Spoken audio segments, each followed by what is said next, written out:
Él y su tripulación salieron al océano para una salida de pesca rutinaria, pero en lugar de peces, sus redes capturaron algo enorme. Cuando finalmente sacaron el objeto a la superficie, nadie podía creer lo que veían. Era un viejo avión de pasajeros que había estado sumergido bajo el agua durante décadas. Pero la verdadera sorpresa les esperaba en el interior. Suscríbete al canal para no perderte nuevas historias y escribe en los comentarios desde dónde estás viendo este video. El amanecer llegó lentamente sobre el Pacífico, tiñendo el horizonte con una luz dorada que se extendía como una hoja de fuego sobre el agua inmóvil. En la cubierta del Mariner Hope, el aire tenía ese olor mezcla de sal, gasóleo y hierro oxidado que solo los hombres del mar podían llamar familiar. El viejo arrastrero se balanceaba suavemente, respirando con el pulso cansado de los motores diésel que zumbaban desde las entrañas de la nave, mientras el capitán Joseph Kaina observaba el horizonte desde la cabina de mando. Era un hombre de manos grandes y curtidas, de piel endurecida por el sol y la sal, cuyos ojos habían aprendido a leer los caprichos del océano con la precisión de un relojero. Durante 30 años había navegado esas aguas, persiguiendo bancos de atunes y marlín, sorteando tormentas que habrían partido en dos a barcos más jóvenes. A esas alturas, el mar era su hogar y su adversario, su escuela y su memoria. Aquella mañana no tenía nada de extraordinario, o al menos eso pensó Joseph al encender su pipa y dejar que el humo se perdiera en el viento. El cielo estaba despejado, el oleaje tranquilo, y la tripulación seguía su rutina con el ritmo disciplinado de quienes sabían que el trabajo del mar no perdonaba distracciones. Eli, su primer oficial y compañero desde hacía más de 2 décadas, revisaba los tambores del cabrestante y engrasaba los cables de acero que soportarían el peso de las redes. Lo hacía con la calma de quien ha repetido los mismos gestos miles de veces, cada uno con el mismo respeto casi ritual. Thomas, el más joven de la tripulación, se inclinaba sobre la pantalla del radar portátil, murmurando para sí mientras ajustaba las frecuencias. Era un muchacho curioso, inquieto, siempre fascinado por la tecnología, lo que a veces le valía las burlas cariñosas de los veteranos, pero el capitán lo apreciaba. Veía en él la chispa que se pierde con los años, esa necesidad de entender el porqué de las cosas. La navegante Rima permanecía en la pequeña estación de mapas, revisando la presión atmosférica y las corrientes, mientras los hermanos samoanos que manejaban la sala de máquinas seguían el ritmo monótono de las válvulas y los manómetros. Cada quien sabía lo que debía hacer. El Mariner Hope era como un organismo vivo, donde cada parte, cada hombre, cumplía una función exacta. Joseph sentía orgullo por aquello. Pocos barcos seguían operando con ese nivel de sincronía.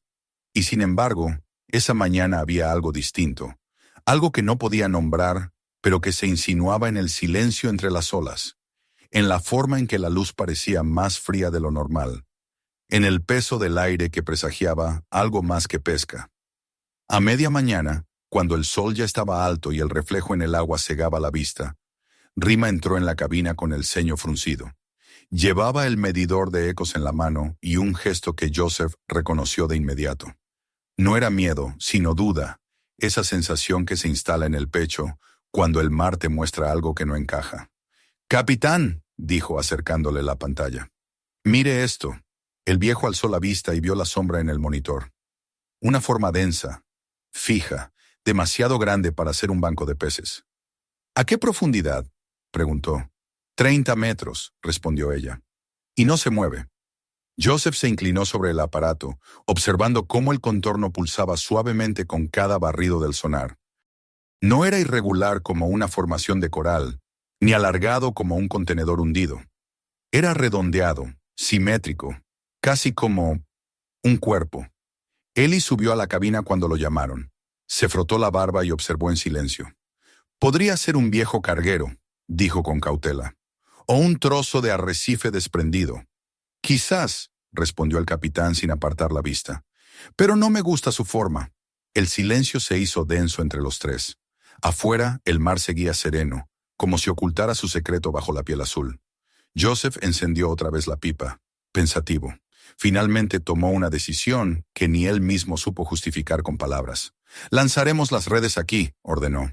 ¿Está seguro, capitán?, preguntó Ellie sorprendido. Si es roca o un pecio, podríamos perder todo el aparejo. Joseph asintió lentamente. Mi instinto me dice que no es nada de eso. Y en el mar, cuando el instinto habla, hay que escucharlo. Los hombres obedecieron. Las redes se desplegaron con un chirrido metálico, descendiendo en el abismo verde. El cable de acero vibró con el peso, y el agua se agitó formando remolinos. Durante un rato solo se oyeron los sonidos familiares. El rugido suave de los motores, el crujido del cabrestante, el murmullo del viento. Pero algo en el aire había cambiado. Joseph lo sintió en los huesos. Era como si el barco estuviera suspendido sobre algo vivo, algo que respiraba bajo las olas. De pronto el cable dio un tirón seco. 1, 2 veces. Luego se tensó por completo con un gemido que recorrió la cubierta. «¡Está atascado!», gritó uno de los marineros. «No corten nada», ordenó el capitán con voz firme. El casco del barco tembló. El indicador de tensión subió más allá del límite habitual. Un chasquido metálico llenó el aire, y por un instante Joseph pensó que el cable se partiría. «Pasa a neutro», dijo a Ellie. «Mantén la línea firme». Salió a cubierta, el viento azotándole la cara. Miró hacia el agua. La superficie era lisa, opaca, reflejando el cielo como un espejo. Pero el cable vibraba, y esa vibración tenía un pulso extraño, casi orgánico. Thomas, con el radar portátil en la mano, se acercó apresuradamente. «No es roca, capitán. El sonar muestra superficie metálica, reflectiva». Joseph frunció el ceño. Miró hacia el horizonte, luego al mar. «Entonces subámoslo», dijo finalmente. Lentamente, el motor del cabrestante rugió. El acero crujió al tensarse. Poco a poco, metro a metro, lo que fuera que yacía en el fondo comenzó a ceder. El barco se inclinó apenas, el agua hirviendo en torno al cable. Los hombres trabajaban con precisión, sudando, respirando al ritmo del esfuerzo. El sonido del metal tensado llenaba el aire como una nota continua, una cuerda que sostenía el destino de todos ellos. Pasaron minutos eternos. Entonces algo rompió la superficie. Primero fue un destello, un reflejo imposible de confundir, luz sobre metal. Después la curva inmensa de una estructura recubierta de percebes y limo. Un ala de avión. Los hombres retrocedieron, asombrados. Ellie se llevó la mano a la boca. «¡Santo Dios!», murmuró. El capitán no dijo nada. Observaba en silencio cómo la forma emergía, revelando el fuselaje corroído, las ventanas opacas, el metal hinchado por el tiempo. El mar goteaba de sus bordes como si la criatura recién saliera de su tumba líquida. «Asegúrenlo al costado», ordenó Joseph con voz baja pero firme. Los marineros obedecieron, fijando los cables y amarrando el cuerpo del avión al costado del barco. El sol empezaba a declinar, tiñendo el agua de un rojo oscuro. El horizonte se cubría de nubes pesadas. Rima subió corriendo con el barómetro en la mano. «Presión cayendo rápido», anunció. «Viene tormenta desde el oeste». Joseph asintió. «No hay tiempo para maniobrar. La mantenemos aquí». El cielo se cerró poco después. El viento rugió, la lluvia comenzó a golpear la cubierta con una furia de 1000 agujas. Pero el Mariner Hope resistió. Los cables crujieron, el casco gimió, y aún así el avión permaneció, medio sumergido, atado como un animal dormido al costado del barco. Joseph permaneció despierto toda la noche, caminando de un lado a otro en la cubierta. Cada relámpago iluminaba la figura inmensa del fuselaje, que parecía moverse. Respirar, recordar. Era como si el océano estuviera vivo, y ellos hubiesen profanado su corazón. A medianoche, cuando la tormenta alcanzó su punto más violento, Joseph se detuvo bajo la lluvia, mirando la sombra del avión. Recordó las historias que su abuelo contaba cuando él era niño. Barcos que pescaban más que peces, espíritus que regresaban con las mareas, voces que hablaban desde las profundidades. Nunca había creído en esas cosas, pero esa noche sintió el peso de cada palabra. Habían levantado algo que no debía salir a la luz. Cuando el amanecer llegó, la tormenta se había ido. El mar respiraba de nuevo, pero el aire tenía un sabor distinto, metálico, como si la lluvia hubiera lavado algo más que la sal. La tripulación, exhausta pero viva, salió a cubierta. El avión seguía allí, inmóvil, su metal reluciendo bajo la luz pálida del amanecer. El capitán lo observó en silencio. Sabía que el día anterior el mar les había dado un regalo, pero uno que pedía un precio. Ellie se acercó, encendiendo un cigarro con las manos temblorosas. «No puedo creerlo», dijo. «¿Cuántos años habrá estado ahí abajo?» Joseph no respondió. Sus ojos seguían clavados en el avión, en las ventanas ennegrecidas que parecían devolverle la mirada. «No lo sé», dijo finalmente, «pero hoy sabremos lo que guarda». El mar estaba tranquilo otra vez, pero la calma no traía consuelo. Era la calma del silencio después de una voz, la pausa entre dos respiraciones. Joseph se dio cuenta de que el océano no había terminado con ellos. Había abierto una puerta, y lo que fuera que estuviera detrás de ella los esperaba. Mientras el sol se elevaba y el barco se preparaba para el nuevo día, el capitán escribió en su cuaderno: «Hoy el mar nos ha devuelto algo que no le pertenece al tiempo». Cerró el libro, guardó la pipa y miró hacia el fuselaje. «Prepárense», dijo en voz baja pero decidida. «Al amanecer, entraremos». El mar bajo ellos guardó silencio. Pero en ese silencio, Joseph creyó oír un eco, una respiración antigua, como si las profundidades respondieran a su decisión. Y supo, sin entender por qué, que lo que acababan de traer a la superficie no era un hallazgo, sino un llamado. El amanecer llegó con un resplandor gris que se extendía sobre el horizonte como una respiración cansada. El mar se mecía con la calma posterior a la tormenta, ese tipo de quietud engañosa que los hombres de mar sabían leer mejor que nadie. Las olas eran largas y suaves, pero cargaban un peso invisible, como si la noche anterior hubiera dejado su huella en la piel del océano. En la cubierta del Mariner Hope, la tripulación se movía con lentitud, exhausta pero vigilante. Nadie hablaba en voz alta.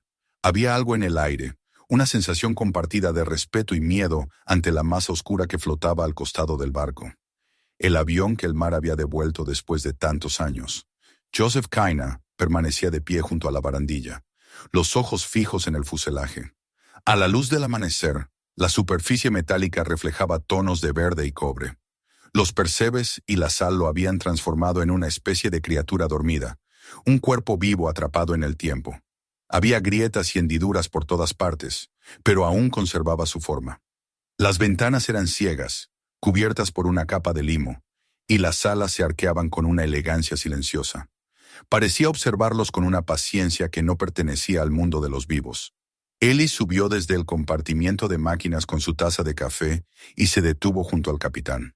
Su rostro mostraba la fatiga de una noche sin sueño.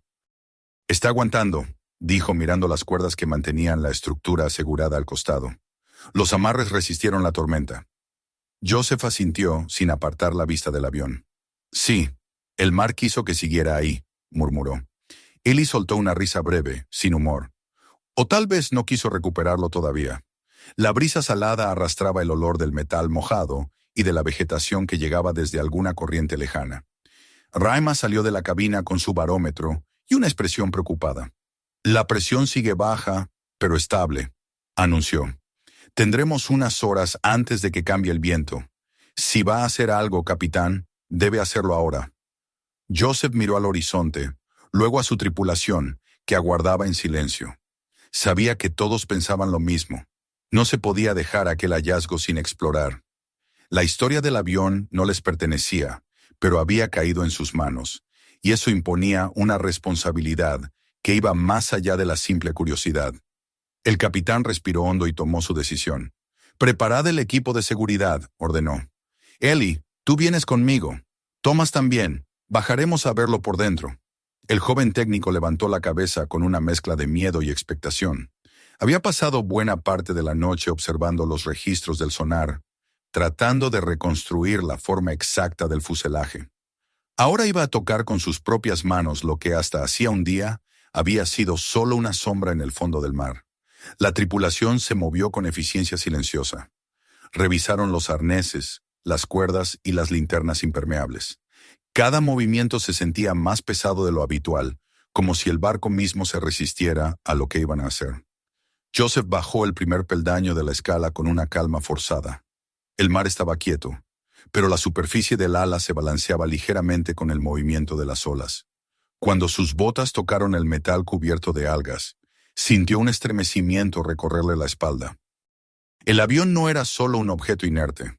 Tenía presencia, una energía densa que parecía surgir desde dentro. Ely descendió detrás de él, más torpe pero igual de decidido. Thomas fue el último, con el equipo de registro colgando de su hombro. Las voces del resto de la tripulación se oían arriba, lejanas, casi irreales.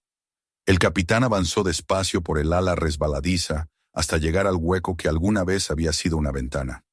Con el haz de su linterna exploró el interior. Lo que vio lo dejó en silencio. El interior del avión era un reino detenido en el tiempo. Filtraciones de agua y sal habían borrado los colores, pero aún podían distinguirse las filas de asientos, las bandejas plegables y los restos corroídos de cinturones de seguridad. El suelo estaba cubierto por una capa de limo verdoso que se agitaba con el leve movimiento del mar. Todo se mantenía en una quietud sepulcral, y sin embargo, cada sombra parecía tener forma propia. Había objetos dispersos, una hebilla oxidada, una botella rota, un reloj cubierto de sedimento. Joseph se agachó para observar más de cerca uno de los asientos, y notó que aún tenía grabado un número, 12A. Fue en ese momento cuando comprendió, con un escalofrío, que no estaban ante un carguero ni ante un avión militar. Era un vuelo comercial. Había llevado personas, familias, vidas enteras. Esto no fue un accidente cualquiera, dijo en voz baja. Ely, que observaba desde el otro lado, asintió con gravedad. No, esto fue una historia, y nosotros la estamos abriendo. Avanzaron con cuidado hacia la parte delantera, donde la puerta del cockpit permanecía cerrada, deformada por el tiempo y la presión. Joseph intentó girar la manilla, pero estaba soldada por el óxido.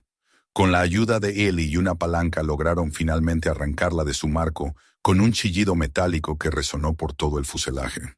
La puerta cayó hacia un lado y una corriente de aire viciado salió del interior. Thomas apuntó su linterna hacia el hueco, y los tres quedaron en silencio. El puente de mando estaba sorprendentemente intacto. Los indicadores, aunque cubiertos de una película de sal y polvo, seguían en su sitio. Los relojes estaban detenidos, las agujas congeladas en una hora que nadie podía precisar. El asiento del piloto se encontraba inclinado hacia adelante, y el del copiloto había desaparecido, dejando un hueco oscuro. En el suelo, medio enterrado en el fango, algo metálico brilló bajo el haz de la linterna. Joseph se inclinó, apartando con las manos la capa de limo, y sacó un objeto rectangular, pesado cubierto de moho. Lo sostuvo entre las manos. Era una caja sellada, de metal grueso, con un grabado apenas visible en la tapa.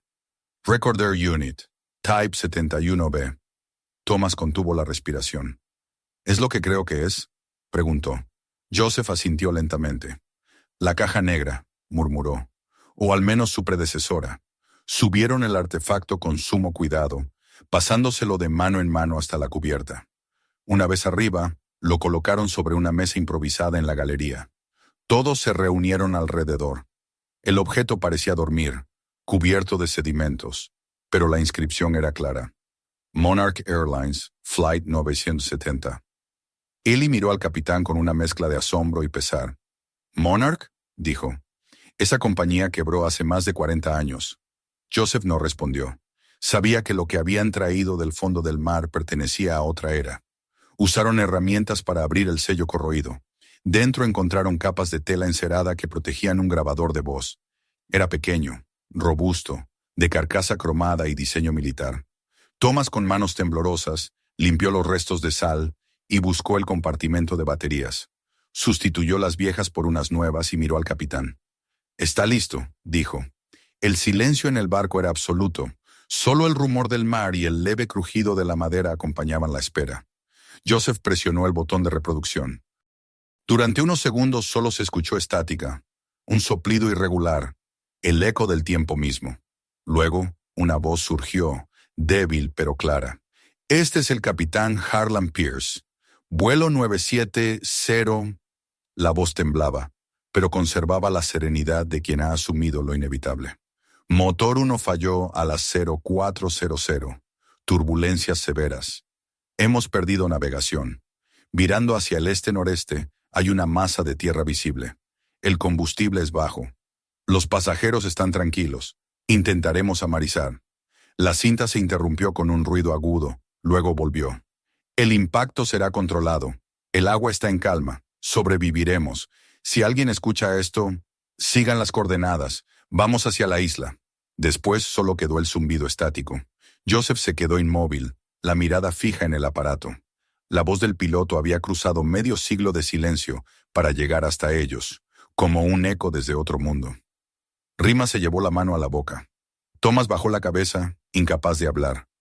Ely fue el primero en romper el silencio. ¿Una isla?, preguntó en voz baja.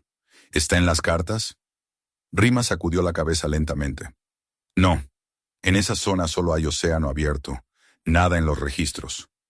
El capitán respiró hondo, sintiendo el peso de la decisión que ya estaba tomando. Entonces iremos, dijo finalmente. Seguiremos esas coordenadas. Ely lo miró con incredulidad. Está loco, apenas tenemos combustible para un desvío largo.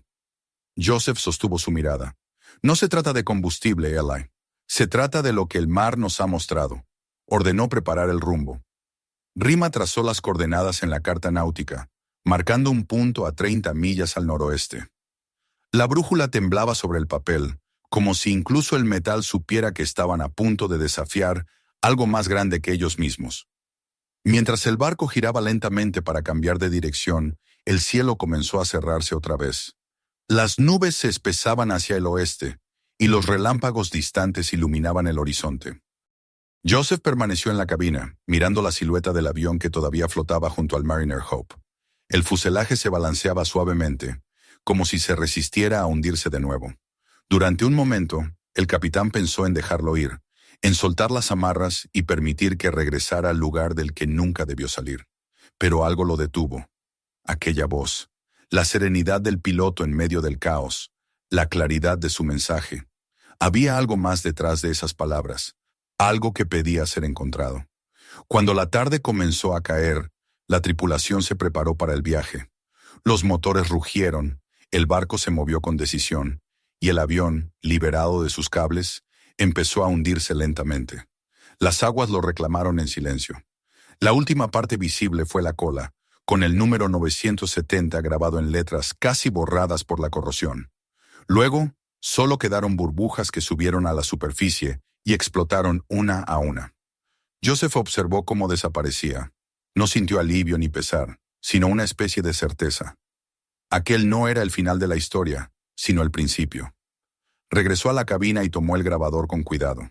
Lo envolvió en una tela limpia y lo colocó sobre la mesa de navegación.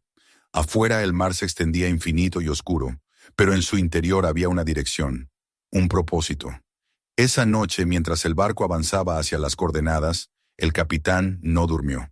Escuchó una y otra vez la grabación, buscando en cada palabra una pista oculta. Entre los crujidos del magnetófono y el zumbido del viento, creyó escuchar algo más. Un golpe lejano, un sonido ahogado, como si alguien al otro lado del tiempo estuviera todavía pidiendo ayuda. El Mariner Hope siguió su camino, cortando las olas con la determinación de un barco que ya no pescaba, sino que perseguía fantasmas. El océano los rodeaba como una catedral inmensa y silenciosa, y la voz del capitán Pierce seguía viva, repitiéndose en la memoria de todos, recordándoles que allí, más allá del horizonte, alguien los había estado esperando durante medio siglo. La madrugada siguiente llegó con un resplandor débil, un cielo color ceniza que parecía no decidirse entre el día y la noche. El mar había recuperado su calma engañosa, esa serenidad profunda que el capitán Joseph Cana conocía tan bien, la que precede a las revelaciones o a las desgracias. El Mariner Hope avanzaba con un ritmo constante, cortando la superficie del agua en dirección a las coordenadas que el capitán Harlan Pierce había mencionado en su grabación medio siglo atrás. El viento soplaba desde el este, tibio y cargado de humedad, y cada tanto el horizonte se disolvía en una bruma que parecía tragarse el barco entero antes de devolverlo a la luz. La tripulación trabajaba en silencio. El sonido de los motores era lo único que rompía el aire, acompañado por el crujido rítmico de las cuerdas, y el golpeteo suave del oleaje contra el casco. Nadie se atrevía a hablar demasiado. Desde que habían escuchado la voz del piloto muerto, todos sabían que habían cruzado una frontera invisible. Ya no eran simples pescadores, sino testigos de una historia enterrada por el tiempo y el mar. Joseph se mantenía firme en la cabina, las manos apoyadas sobre el timón, los ojos fijos en la línea gris del horizonte. A su lado, Rima revisaba los instrumentos una y otra vez, trazando rutas sobre el mapa como si necesitara asegurarse de que aquel lugar realmente existiera. «Faltan menos de 30 millas», dijo finalmente con voz baja. Joseph asintió sin mirarla. «¿Nada en el radar?» «Nada, solo océano, ni una elevación, ni una sombra». El capitán guardó silencio unos segundos antes de responder. El radar no siempre ve lo que importa. Afuera el cielo comenzaba a aclararse, y con la luz del amanecer el mar tomó un tono azul plomizo. Ellie subió a la cubierta con su taza de café, observando la inmensidad que los rodeaba. «No hay aves», comentó en voz alta, casi como si hablara consigo mismo. «Cuando te acercas a tierra, siempre ves aves. Quizá aún estamos lejos», respondió Thomas desde el otro lado, ajustando su cámara. Ellie negó con la cabeza. «No, chico, no hay silencio como este en aguas cercanas a tierra. Aquí el mar no habla». Joseph escuchaba sin intervenir. Sabía que Ellie tenía razón. Había un tipo de quietud que el océano reservaba para ciertos lugares. Una calma que no era paz sino advertencia. Pero no podía dar marcha atrás. El destino que el mar les había impuesto debía cumplirse hasta el final. Horas más tarde, cuando el sol estaba en lo alto, una línea oscura apareció en el horizonte. Al principio parecía una ilusión, una nube baja o una sombra producida por el reflejo del agua. Rima fue la primera en notarla. «Capitán», dijo con la voz apretada, «mire al noroeste». Joseph levantó los prismáticos. Lo que vio lo dejó sin palabras. Una mancha de verde y marrón se recortaba contra el cielo, creciendo lentamente a medida que avanzaban. No cabía duda. Era tierra. «Ahí está», susurró. Ellie subió al puente, entrecerrando los ojos. «¿Una isla?», preguntó incrédulo. «Pero no hay ninguna registrada en esta zona». «Hasta hoy», respondió Joseph. La emoción se extendió por el barco como una corriente eléctrica. Thomas corrió a preparar su equipo de grabación, y Rima trazó nuevas coordenadas sobre la carta. El capitán ordenó reducir la velocidad. El Mariner Hope se acercó con precaución, avanzando entre aguas cada vez más claras. Bajo la superficie podían verse bancos de coral y sombras de peces que se movían con lentitud. El color del mar cambió de gris a turquesa, y el aire comenzó a oler a tierra húmeda, a vegetación viva. A medida que la silueta se definía, pudieron distinguir los detalles. Una franja de playa blanca, palmeras inclinadas por el viento, un interior cubierto de una densa selva verde. No había señales de construcciones, ni humo, ni rastro de actividad humana. Era una isla virgen, intacta, un fragmento de mundo olvidado por el tiempo. Pero Joseph, al verla, sintió que algo en su interior se encogía.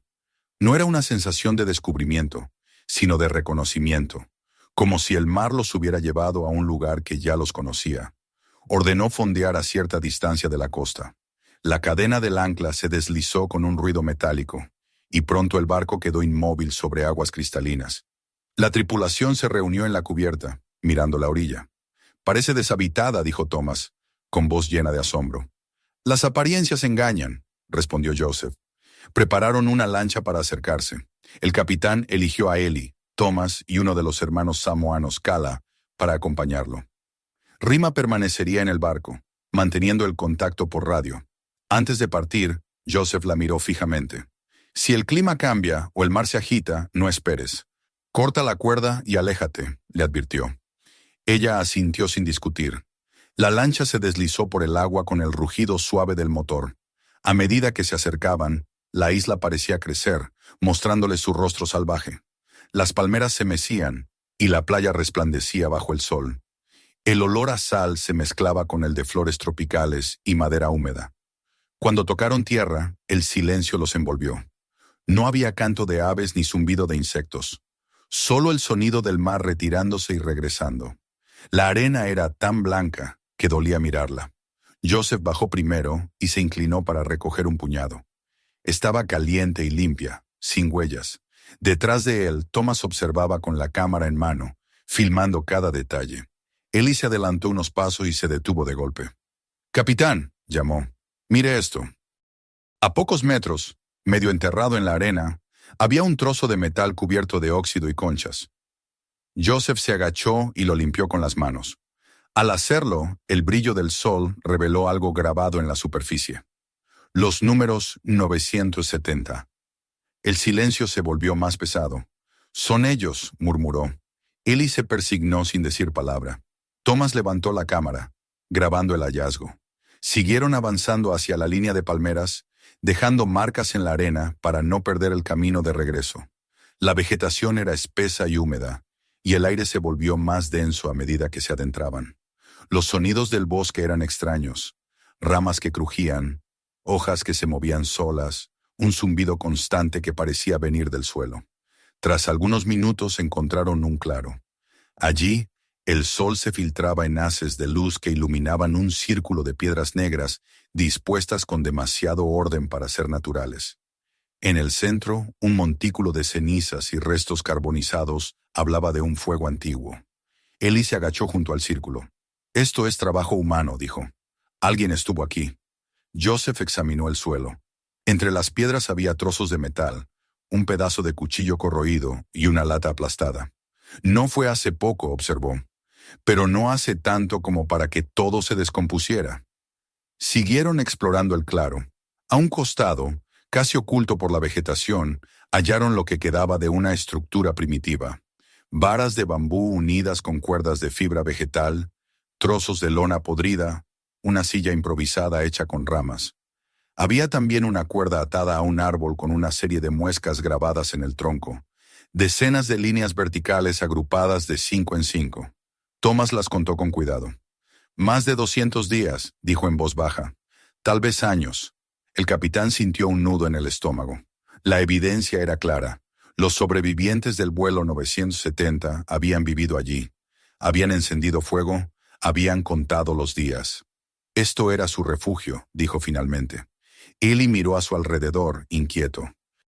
«¿Y dónde están ahora?» Nadie respondió. La luz del sol comenzaba a cambiar, y la brisa traía consigo el olor del mar mezclado con algo más. Un aroma leve pero inconfundible. Humo. Joseph levantó la vista hacia el interior de la isla, donde la vegetación se hacía más densa. «No viene de aquí», dijo. Thomas ajustó su cámara, mirando hacia la dirección del olor. «¿Cree que hay alguien?» El capitán dudó unos segundos antes de responder. «Quizás el viento solo trae recuerdos», dijo. Regresaron a la playa cuando el sol empezaba a declinar. Rima los esperaba en el barco, observándolos a través de los binoculares. Joseph le hizo una señal para indicar que todo estaba bajo control, aunque sabía que no era del todo cierto. En su interior, una mezcla de asombro y tristeza lo mantenía en silencio. Habían encontrado las huellas de un pasado olvidado, pero también las preguntas que ese pasado había dejado sin respuesta. Antes de subir a la lancha, el capitán se volvió hacia la selva. Entre las sombras creyó distinguir una figura, un destello fugaz de algo que se movía. Parpadeó, y ya no estaba. Tal vez fue un reflejo o tal vez no. De regreso al Mariner Hope, el ambiente era distinto. Nadie hablaba. Thomas descargaba las fotos y los videos en silencio. Ellie fumaba encubierta, mirando la costa sin pronunciar palabra. Rima escuchaba los reportes del clima con la frente arrugada. La noche cayó lentamente, envolviendo la isla en oscuridad. Solo el resplandor de la luna delineaba su contorno. Joseph permaneció en la cabina, escribiendo en su cuaderno de bitácora.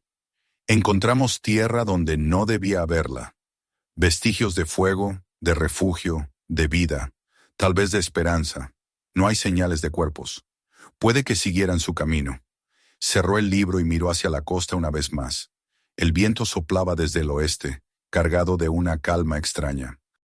En algún punto de esa oscuridad, entre las palmeras y las ruinas del refugio, el mar y la tierra guardaban una historia que aún no había terminado de contarse. Joseph lo sabía con certeza. Aquella isla era solo el principio. Lo que habían encontrado allí era una promesa, la de seguir las huellas de los vivos, no las tumbas de los muertos. Cuando el primer relámpago iluminó la línea del horizonte, comprendió que el mar no había cerrado su boca todavía. La marea cambiaría con la mañana, y entonces seguiría en la dirección de los vientos. El capitán apagó la lámpara y murmuró, más para sí que para nadie: «Mañana volveremos, y esta vez iremos más lejos». El amanecer llegó cubierto de una niebla espesa, densa como el aliento de un gigante dormido. El Mariner Hope permanecía anclado frente a la costa de la isla, envuelto en una calma que parecía viva, expectante. Joseph Kayna salió a la cubierta antes que nadie. Había dormido poco, perturbado por la visión fugaz que había tenido la noche anterior. Una silueta entre los árboles, algo que se movía en el borde de la selva como si los observara desde la oscuridad. Sabía que podía haber sido una ilusión provocada por el cansancio o por el juego de luces, pero en el fondo de su mente algo insistía en que no lo había imaginado. El mar tiene sus sombras, pensó, pero también las tiene la tierra. Ellie se unió a él poco después, con los ojos enrojecidos por la falta de sueño. Llevaba su taza de café y una expresión de resignación serena. «¿Vuelves a bajar hoy?», preguntó. Joseph asintió sin apartar la vista de la isla. «Sí, no vimos todo. Lo que encontramos ayer fue solo la entrada de algo más grande». Ellie bebió un sorbo y miró hacia el horizonte. «Nunca vi nada igual. Esas marcas, esos restos, no eran señales de muerte, sino de vida, de resistencia». «Exactamente», respondió el capitán. «Quiero entender hasta dónde llegaron. Si sobrevivieron aquí, deben haber dejado más rastros». Thomas apareció unos minutos después, con su equipo preparado y una energía nerviosa que contrastaba con el silencio general.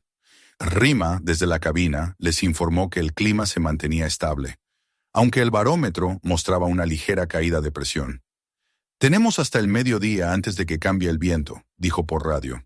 «Después el oleaje será más fuerte». «Suficiente», respondió Joseph. «Estaremos de vuelta antes del anochecer». La lancha volvió a cortar el agua con un rumor suave.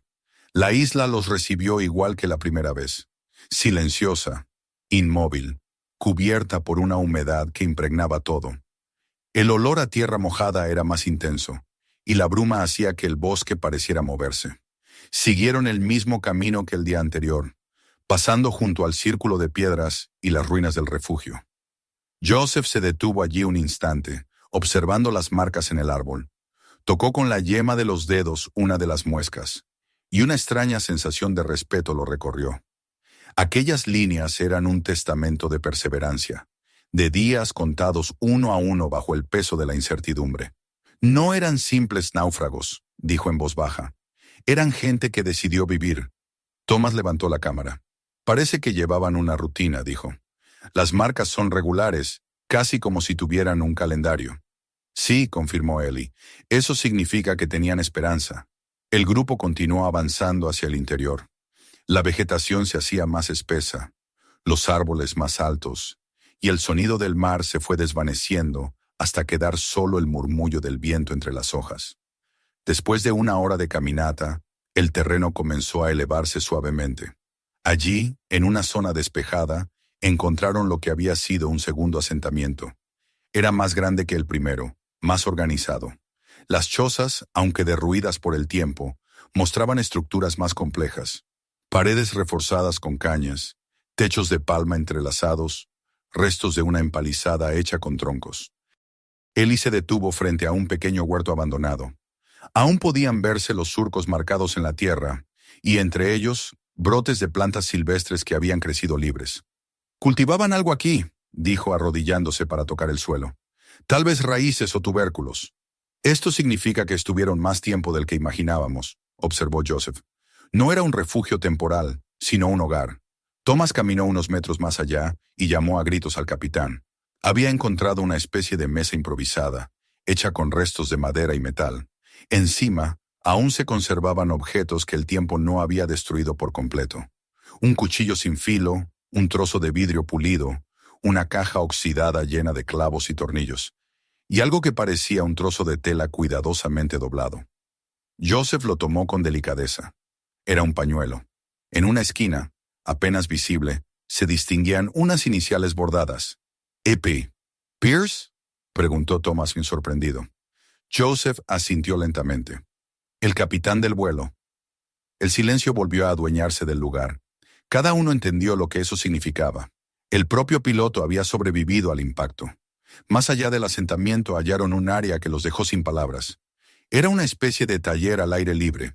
Había restos de herramientas fabricadas a mano, estructuras de madera que parecían haber sido utilizadas para construir o reparar algo. En el suelo medio cubierto por hojas, Joseph encontró una tabla larga con marcas en forma de planos, dibujos rudimentarios de lo que parecía una balsa o un conjunto de balsas.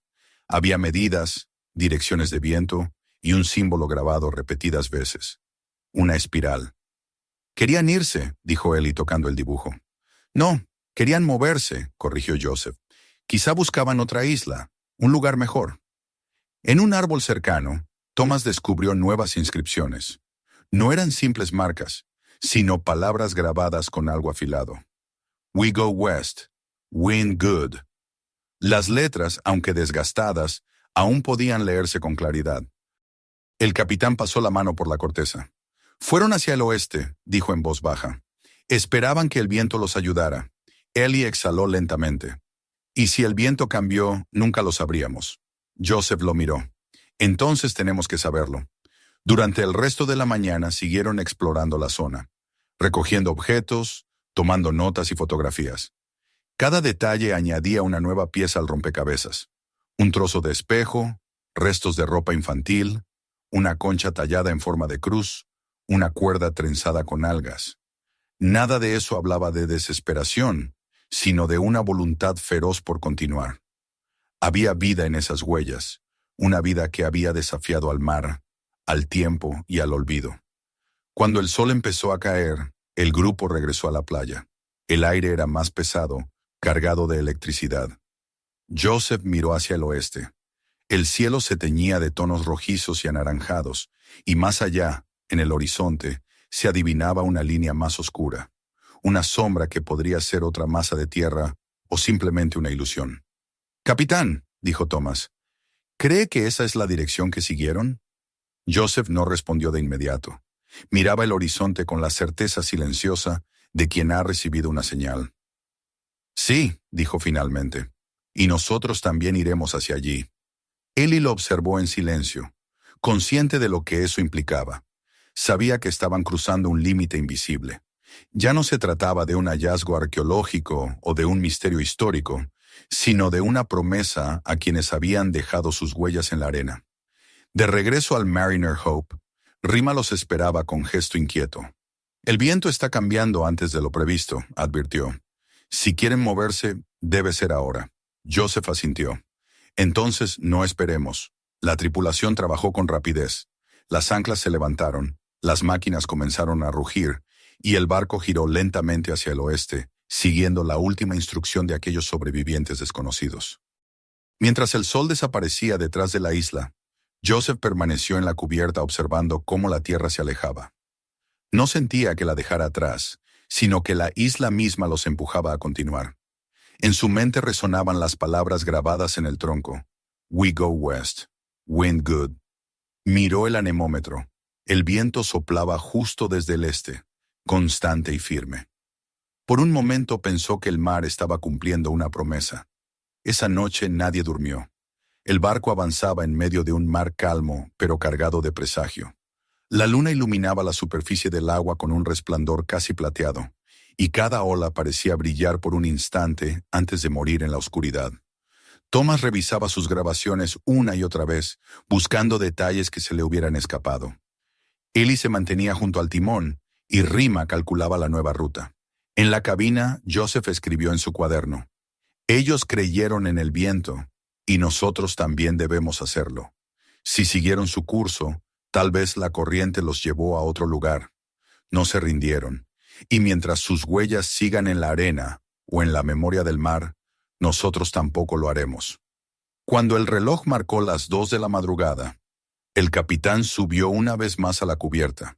El viento era cálido, y el sonido del mar se mezclaba con el de los motores. En la distancia, una línea tenue, casi imperceptible, parecía emerger del horizonte. No estaba seguro de si era una nueva tierra o una ilusión de la luna, pero supo que el destino los esperaba allí.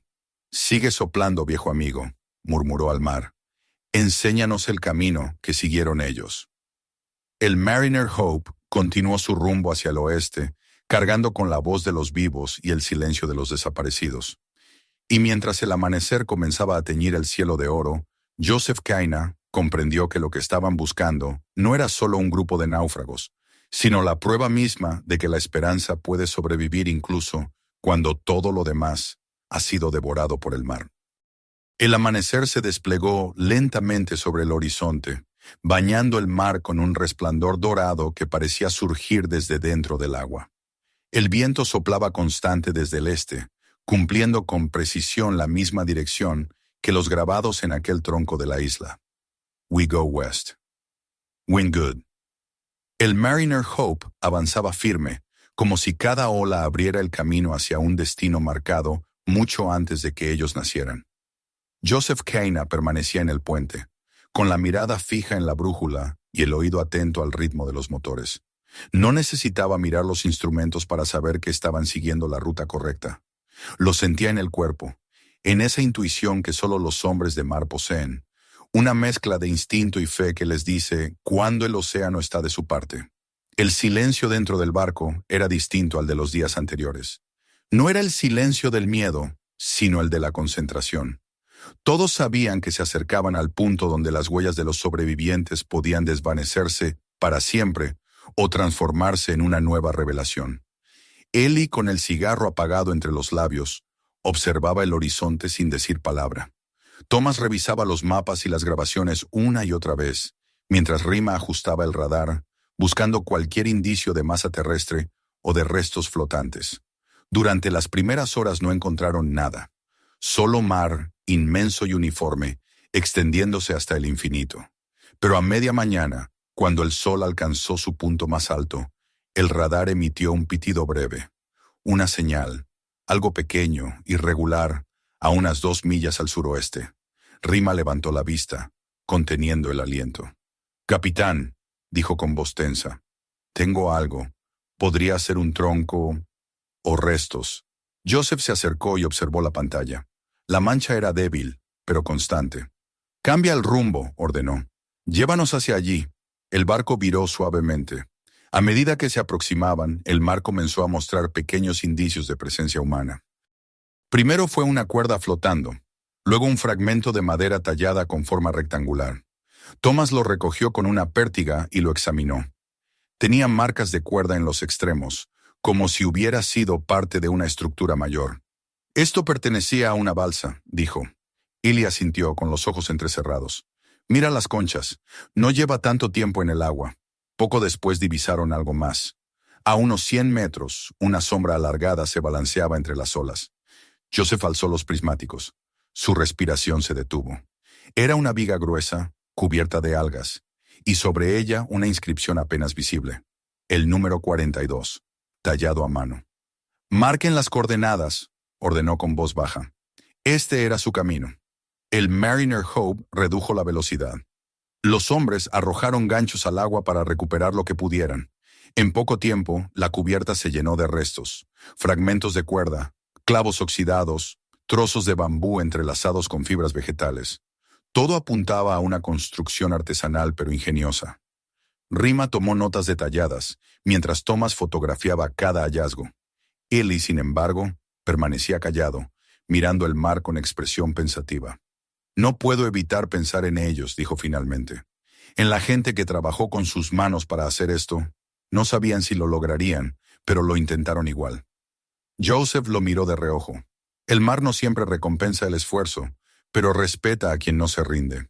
El barco continuó su rumbo hacia el oeste. La corriente se volvió más fuerte y el viento aumentó.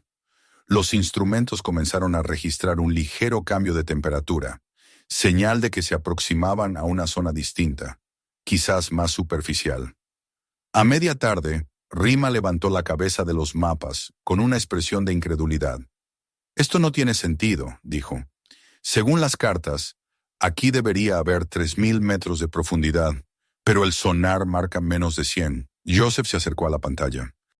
La línea del fondo marino ascendía bruscamente, como si algo emergiera desde las profundidades. «Mantén el rumbo», ordenó. «Veamos qué nos muestra el mar».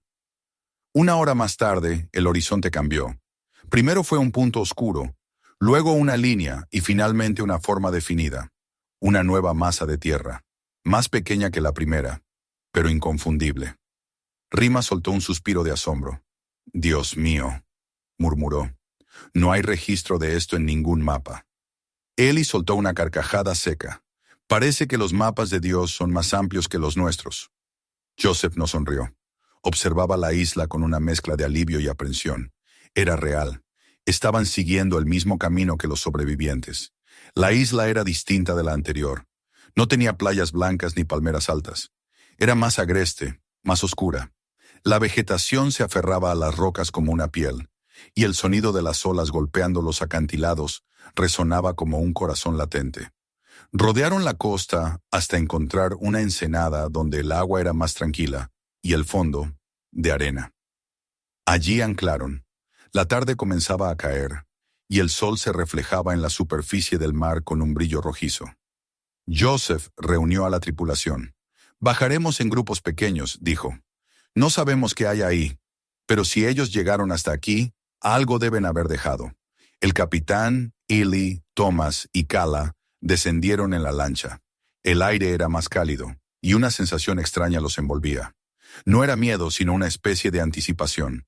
Cuando tocaron tierra, el suelo vibró ligeramente bajo sus pies, como si la isla respirara. Caminando entre las rocas, encontraron algo que los detuvo en seco. En la base de un árbol retorcido había un símbolo grabado con un cuchillo.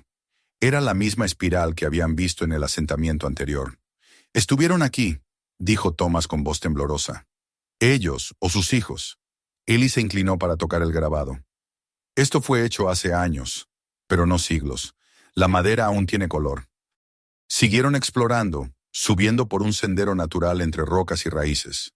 En lo alto encontraron restos de lo que alguna vez fue un campamento. Había piedras dispuestas en forma circular, con rastros de ceniza en el centro, y lo que parecía una especie de altar rudimentario. Junto a él, una lanza tallada en madera y una cuerda trenzada con conchas. Pero lo que realmente los dejó sin aliento fue el árbol que se erguía al borde del claro. En su tronco, talladas con precisión, estaban las mismas marcas de conteo que habían visto antes. Esta vez eran muchas más, decenas, tal vez cientos. «Vivieron aquí largo tiempo», murmuró Eli. «Quizás generaciones». Mientras los demás exploraban, Joseph se apartó unos metros. Se detuvo frente a una cueva pequeña y oscura, apenas visible entre la maleza. Algo en ella lo atraía. Encendió su linterna y entró. El aire estaba seco, y el sonido del mar llegaba amortiguado desde fuera. En el fondo, el capitán encontró algo que le heló la sangre. Una figura humana, sentada contra la pared, cubierta por una capa de polvo y tiempo. No era un esqueleto, sino un cuerpo momificado por el clima. Llevaba una camisa descolorida y sobre su pecho, una cadena con una pequeña placa metálica. Joseph la tomó con cuidado y leyó el nombre grabado. Harlan Pierce. El silencio se volvió absoluto. Durante un largo momento, el capitán no pudo moverse. Aquella voz que habían escuchado en la grabación, aquella calma ante el desastre, había terminado allí, en esa cueva, solo, custodiando algo que aún no comprendían. Joseph cerró los ojos y se quitó la gorra en señal de respeto. «Lo encontramos», dijo, apenas en un susurro. Llamó a los demás y juntos examinaron el lugar. Había más objetos. Una libreta de notas, casi destruida por la humedad, con letras apenas legibles. Thomas tomó fotografías antes de que se deshiciera al tacto. Entre las páginas sobrevivientes lograron leer algunas palabras. Viento constante. Niños sanos. Construimos al oeste. Si alguien llega, sigan la corriente. Cuando salieron de la cueva, el sol ya se había puesto. El cielo ardía en tonos de púrpura y naranja, y el mar reflejaba aquel fuego. Joseph guardó la placa del capitán Pierce en su bolsillo. «Cumpliremos su última indicación», dijo con voz firme. «Mañana navegaremos más al oeste». Eli lo miró, comprendiendo sin necesidad de palabras. «No será fácil», dijo. «Nada que valga la pena lo es», respondió Joseph. Esa noche, de regreso al Mariner Hope, El barco se meció suavemente frente a la costa. Nadie habló durante la cena. Cada uno estaba inmerso en sus pensamientos, procesando el peso de lo que habían visto. Afuera, el mar brillaba bajo la luz de la luna, y la isla parecía dormir, guardando silencio sobre los secretos que aún quedaban por revelar. Joseph permaneció despierto en el puente, mirando la placa del capitán entre sus manos. Era un símbolo de cierre, pero también de continuidad. Pierce había muerto allí, sí, pero su gente, los que había guiado, habían seguido adelante. Lo decían las notas, las marcas, las balsas, las huellas en el agua. Aún quedaban rastros de ellos, allá donde el mar se volvía más claro, donde el viento seguía siendo bueno. Cuando el reloj marcó las 3 de la madrugada, una brisa cálida cruzó la cubierta. Joseph levantó la vista y creyó ver por un instante una figura en la orilla, un hombre erguido, mirando hacia el mar. No era real, lo sabía, pero tampoco importaba. Era suficiente. Mañana, murmuró, mirando el horizonte. Mañana los encontraremos. El amanecer llegó lento, casi solemne, con una luz tenue que parecía no querer romper del todo el silencio del mar. El Mariner Hope flotaba inmóvil frente a la nueva isla, esa masa oscura que había aparecido como un susurro en el horizonte la noche anterior. La tripulación se movía despacio, con el respeto que impone un momento sagrado. Nadie hablaba más de lo necesario. En cubierta, el aire estaba cargado de esa tensión tranquila que precede a las grandes revelaciones, como si incluso el océano contuviera el aliento. Joseph Kaina observaba desde el puente, los ojos enrojecidos por el cansancio pero firmes. En el bolsillo de su chaqueta llevaba aún la placa metálica del capitán Harlan Pierce. La había limpiado con esmero la noche anterior, y el nombre grabado relucía débilmente con cada reflejo del sol naciente. La sostenía entre los dedos como si fuera una brújula invisible. Había algo en ese trozo de metal que parecía guiarlo, una energía silenciosa que lo impulsaba a seguir adelante. Ellie subió a su lado con 2 tazas de café. Le tendió una sin decir palabra. Ambos bebieron en silencio, mirando la costa que se acercaba poco a poco. Era una isla más grande que la anterior, cubierta por una vegetación espesa que descendía hasta el borde mismo del agua. Desde esa distancia se distinguían claros en los que el verde se interrumpía y dejaba ver estructuras irregulares, sombras rectas que no podían ser naturales. Joseph entrecerró los ojos. ¿Lo ves?, preguntó. Ilya asintió lentamente. Sí, hay construcciones ahí. No parecen ruinas. La frase quedó suspendida entre ellos, flotando en el aire como una certeza incómoda. Joseph bajó la mirada hacia la brújula. La aguja temblaba, como si algo en esa tierra alterara el campo magnético. Rima apareció en la puerta del puente, sujetando la carta náutica. «Estamos a menos de 1 milla», anunció. «Los instrumentos se comportan de forma extraña. No sé si es el magnetismo o alguna corriente subterránea». «No importa», respondió Joseph. «Vamos a acercarnos». El barco avanzó despacio, cortando la superficie como si navegara sobre un espejo. A medida que se acercaban, las formas en la costa se volvieron más nítidas. Había chozas, torres de madera, cercas hechas con troncos pulidos por la sal. Desde el aire debía parecer una aldea pequeña, pero viva. Thomas, que observaba con sus prismáticos, dejó escapar un jadeo. «Capitán, hay humo». Todos miraron hacia el punto que señalaba. De una de las estructuras se elevaba una columna fina y recta de humo blanco. Era fuego controlado, reciente. «Dios santo», susurró Rima. «Hay gente allí». Joseph sintió que algo se le encogía en el pecho. Durante un instante, no supo si lo que sentía era esperanza o temor. Hizo una señal a los hermanos samoanos para preparar la lancha. El aire parecía vibrar alrededor del barco. Nadie discutió su orden. Bajaron al agua con cuidado, llevando consigo algunas provisiones y la bandera del Mariner Hope. La lancha avanzó entre olas suaves, acercándose poco a poco a la orilla. El silencio era absoluto, interrumpido solo por el sonido de los remos y el golpeteo del agua contra el casco. La playa se extendía ante ellos, de arena gris y gruesa. No había movimiento visible, pero la sensación de ser observados era innegable. Cuando tocaron tierra, Joseph saltó primero. El suelo era firme, cubierto de pequeñas conchas. Dio unos pasos y levantó la mano para indicar que el resto lo siguiera. Avanzaron hacia la línea de árboles. El aire olía a humo y a algo más, a vegetación quemada, a vida cotidiana. Thomas apuntaba la cámara en todas direcciones, incapaz de contener su asombro. De pronto, un sonido los hizo detenerse. El crujido seco de ramas bajo un pie. Todos giraron al mismo tiempo. Entre los arbustos, una figura se movió con rapidez. Era humana, alta, delgada, vestida con ropas hechas de fibra vegetal. Joseph levantó las manos en gesto de paz. «No queremos hacer daño», dijo en voz alta. «Venimos del mar». Durante unos segundos no hubo respuesta. Luego la figura salió de entre los árboles.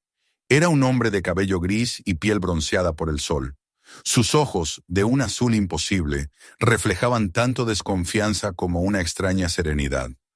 Sostenía una lanza rudimentaria, pero no en posición de ataque.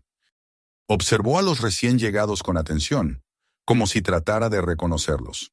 «¿Quiénes son?», preguntó en un inglés rasposo y antiguo.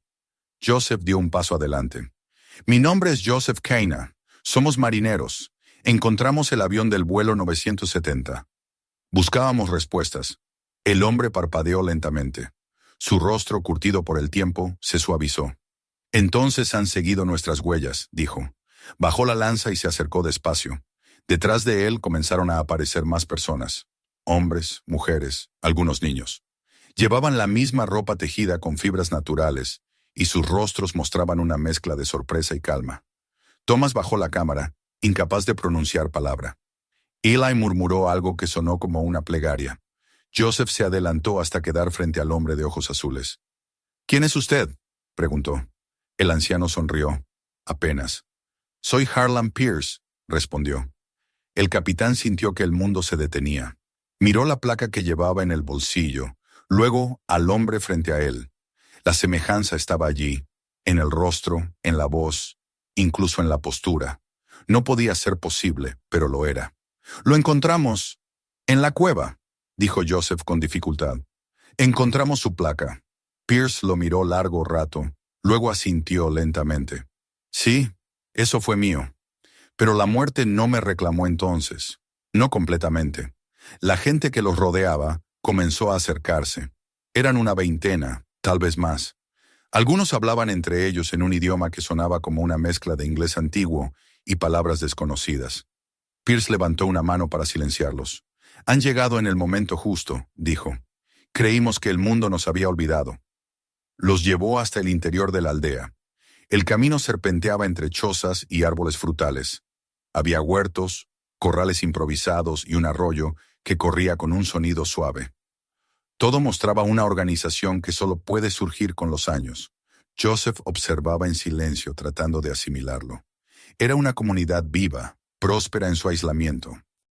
Los niños corrían descalzos, las mujeres tejían redes, los hombres trabajaban la madera. Era como mirar una civilización paralela. En el centro de la aldea, frente a una fogata encendida, Pierce los invitó a sentarse. Su mirada se perdió en el fuego mientras hablaba.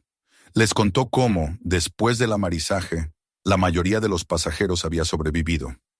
Las corrientes los arrastraron hasta aquella isla, donde comenzaron de nuevo. Les habló de los primeros años, de las tormentas, del hambre, de las pérdidas. Les habló también del nacimiento de los primeros niños en tierra firme y de cómo el miedo a que nadie los encontrara se transformó con el tiempo en una certeza. No necesitaban ser encontrados. «Nos convertimos en parte del mar», dijo. «Aprendimos a leerlo, a vivir con él, no contra él». Joseph lo escuchaba con una mezcla de fascinación y tristeza. Sabía que aquel hombre no pertenecía ya al mundo que había dejado atrás. Los años lo habían convertido en algo distinto, un guardián de un pasado olvidado. «¿Por qué se quedaron?», preguntó. Pierce lo miró con serenidad. «Algunos quisieron volver, pero cuando lo intentamos, el mar no nos dejó. Otros comprendimos que nuestro lugar estaba aquí, y aquí hemos vivido, en paz». Hubo un largo silencio. Solo el fuego crepitaba entre ellos. Thomas observaba a su alrededor con ojos desbordados de emoción. Rima, que había quedado en el barco, los llamaba por radio sin saber que ya no estaban frente a un misterio, sino ante una historia viva. Pierce se puso de pie. No todos queremos regresar, dijo. Pero algunos sí. Los más jóvenes sueñan con ver lo que queda del mundo. Tal vez usted pueda llevarlos. Joseph asintió. Sí, lo haré. Durante los días siguientes, la tripulación del Mariner Hope convivió con la gente de la isla. Aprendieron su modo de vida, su lengua híbrida, sus costumbres. Ayudaron a reparar balsas, compartieron comida, escucharon historias. Algunos de los jóvenes, de piel dorada y ojos grises, se acercaban al barco con curiosidad y miedo. Para ellos, el mundo exterior era una leyenda, pero había esperanza en sus miradas, esa chispa que impulsa a los hombres a explorar lo desconocido. Finalmente, llegó el día de la partida. Pierce los acompañó hasta la playa. Los elegidos para regresar eran 5, 3 jóvenes y 2 adultos. Llevaban consigo objetos tallados por ellos mismos, recuerdos de su vida en la isla. Antes de subir a la lancha, el anciano se volvió hacia Joseph. Cuénteles quiénes fuimos, dijo. No como víctimas, sino como gente que eligió vivir. El capitán asintió con solemnidad. Lo prometo. La lancha se alejó lentamente. En la orilla, la gente agitaba las manos en silencio. El mar estaba tranquilo. El viento soplaba desde el este, como si aprobara aquella decisión. Cuando llegaron al Mariner Hope, Rima los recibió con lágrimas en los ojos. Lo lograron, murmuró. Joseph no respondió. Miró hacia la costa que se iba desvaneciendo en la distancia. Sabía que dejaban atrás algo que el mundo nunca comprendería del todo. El regreso fue largo. Cuando por fin tocaron puerto, semanas después, los noticiarios del mundo entero se hicieron eco del hallazgo. Supervivientes del vuelo 970 encontrados con vida, decían los titulares. La historia conmocionó al planeta. Científicos, periodistas, curiosos. Todos querían saber cómo habían sobrevivido durante medio siglo, pero Joseph, que lo había visto con sus propios ojos, sabía que la respuesta era sencilla. Lo habían hecho porque no habían perdido la fe. Pierce murió unos meses después, en la isla, sin haber querido dejarla. Fue enterrado junto al mar, bajo una piedra donde alguien grabó una sola frase. Aquí descansa el hombre que enseñó a vivir entre las olas. Años más tarde, Joseph volvió solo. El Mariner Hope envejecía igual que él, pero seguía flotando, obediente al timón de su capitán. Se acercó a la misma costa, al mismo lugar donde todo había comenzado. La aldea seguía en pie. Los jóvenes que habían partido ahora regresaban como mensajeros del mundo, trayendo herramientas, libros, voces nuevas. La historia había cerrado su círculo. Esa noche, sentado en la cubierta, Joseph miró el horizonte. El mar estaba sereno y el cielo lleno de estrellas. Abrió su viejo cuaderno de bitácora y escribió las últimas palabras. El mar guarda muchas tumbas, pero también milagros. No nos pertenece, pero a veces nos adopta. Lo importante no es lo que tomamos de él, sino lo que dejamos en sus aguas. Cerró el cuaderno, lo colocó sobre el timón y dejó que el barco se meciera suavemente. En la distancia, las luces de la aldea titilaban como constelaciones terrenales. Y mientras el viento susurraba entre las velas, Joseph comprendió que, de algún modo, todos pertenecían al mar. Los que se quedaron y los que regresaron, los que murieron y los que aún seguían buscando. ¿Por qué el océano? Pensó. Nunca olvida a los suyos. Suscríbete al canal para no perder los próximos videos. Mira también los otros en el canal y comparte este video con tus amigos